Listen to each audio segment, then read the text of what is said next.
One बगिया ऐसी उलझी, फूल उगे कम, कांटे ज्यादा, सिमटा जीवन, डूबी सांसें, आना है तो अब भी आ जा। यदि आपने अभी तक अंतिम अध्याय नहीं देखा है तो कृपया करके अंतिम अध्याय देखें, उसके बाद ही इस अध्याय में प्रवेश करें। मैंने सुना है एक आदमी मरने को जा रहा था। जिस नदी के किनारे वह मरने गया, एक सूफी फकीर बैठा हुआ था। उसने कहा, क्या कर रहे हो? वह कूदने को ही था। उसने कहा, अब रोको मत, बहुत हो गया। जिंदगी में कुछ भी नहीं, सब बेकार है। जो चाहा नहीं मिला, जो नहीं चाहा वही मिला। परमात्मा मेरे खिलाफ है, फिर मैं भी यह जीवन क्यों स्वीकार करूं? उस फकीर ने कुछ भी नहीं कहा। ऐसा करो, एक दिन के लिए रुक जाओ, फिर मर जाना। इतनी जल्दी क्या तुम कहते हो? तुम्हारे पास कुछ भी नहीं। उसने कहा, कुछ भी नहीं, कुछ होता तो मरने क्यों आता? उस फकीर ने कहा, तुम मेरे साथ आओ, इस गांव का राजा मेरा मित्र है। फकीर उसे ले आया। उसने सम्राट के कान में कुछ कहा।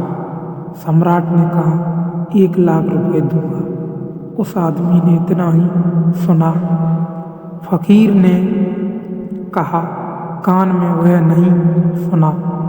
सम्राट ने कहा, 1 लाख रुपए दूंगा। फकीर आया और उस आदमी के कान में बोला कि सम्राट तुम्हारी दोनों आंखों का 1 लाख रुपए में खरीदने को तैयार है। बेचते हो? उसने कहा, क्या मतलब? आंख और बेच दूं? लाख रुपए में 10 लाख थे तो भी नहीं देने वाला। तो वह सम्राट के पास फिर गया। उसने कहा, अच्छा 11 लाख देंगे। उस आदमी ने कहा, छोड़ो भी, यह धंधा करना ही नहीं। आंख बेचेंगे क्यों? फकीर ने कहा, कान बेचोगे, नाक बेचोगे? यह सम्राट हर चीज खरीदने को तैयार है और जो दाम मांगो देने को तैयार है। उसने कहा, नहीं, यह धंधा हमें करना ही नहीं। आंख बेचेंगे क्यों? उस फकीर ने कहा, जरा देख, आंख तो 11 लाख में भी बेचने को तैयार नहीं है और रात तू मरने जा रहा था और कह रहा था कि मेरे पास कुछ भी नहीं है। जो मिला है वह हमें दिखाई नहीं पड़ता।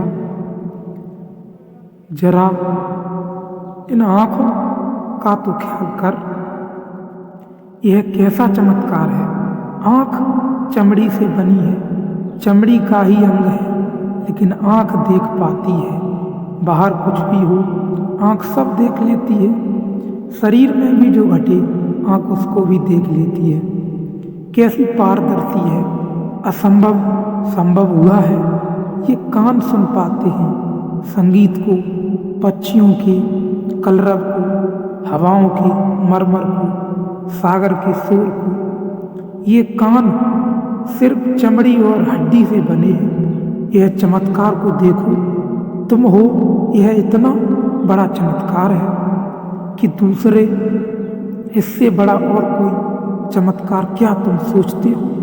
इस हड्डी मांस मज्जा की देह में चैतन्य का दिया जल रहा है। जरा इस चैतन्य के दिए का मूल्य तो आंखों नहीं, लेकिन तुम्हारी इस पर कोई दृष्टि नहीं है। तुम कहते हो हमें 100 रुपए की नौकरी मिलनी चाहिए थी, 90 रुपए की मिली, मरेंगे, आत्महत्या कर लेंगे कि होना चाहिए था मिनिस्टर के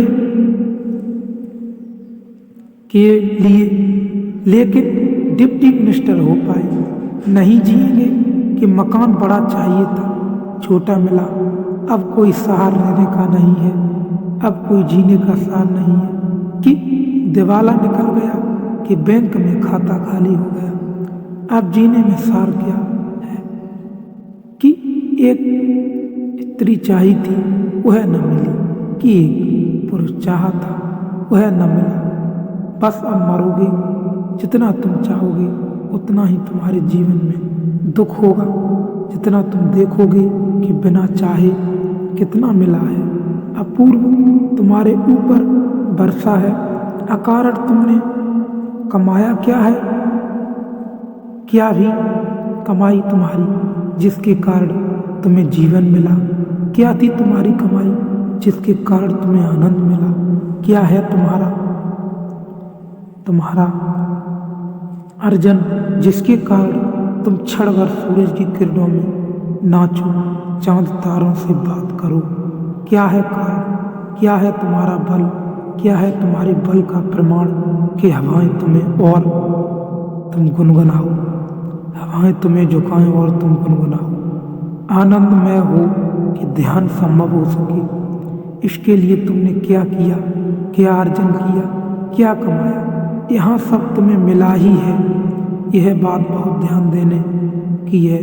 यहाँ सब तुम्हें मिला है प्रसाद रूप में। फिर भी तुम परेशान हो, फिर भी तुम कह चले जाते हो, फिर भी तुम उदास हो। जरूर अहंकार का रोग खाए चला जा रहा है, वही सबको पकड़े हुए है। जियो आनंद में प्रेम के साथ, बह जाओ प्रेम की रफ्तार के साथ, बह जाओ सत्य के साथ।